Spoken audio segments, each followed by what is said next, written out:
2 போதுண்ணே.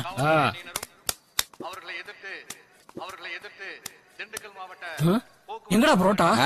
நீ வர்ற வரைக்கும் வச்சுக்கிட்டு இருப்பாங்களா? போய் புரோட்டா எடுத்துட்டு வாயா. இந்தாயா சால்னா வச்சுட்டு போ.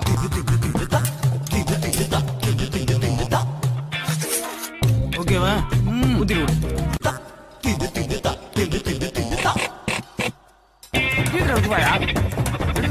போயா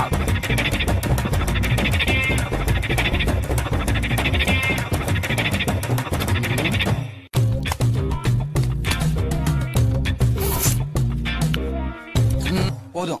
50 சாப்பிட்டாச்சு. டேய் 42 தான்டா சாப்பிட்டு இருக்க. 50 சாப்பிட்டாச்சுனே. டேய் கோட்டை வேணா எண்ணி பாடுறா. 42 தான்டா. 50 சாப்பிட்டு எனக்கு தெரியாதா? வச்ச எனக்கு தெரியாதா 42 தான் சாப்பிட்டேன்னு? முடியாது. நீ கல்லாட்டாடங்க, நான் ஒத்துக்க மாட்டேன். நான் சாப்பிட்டேன். எல்லா கொட்டி அழிங்க. நான் முதல்ல இருந்து சாப்பிடுறேன். நீ போய் புரோட்டா எடுத்துட்டு வா. டேய் அப்ப குட்டி, நீ போய் கோட்டை போடுறா.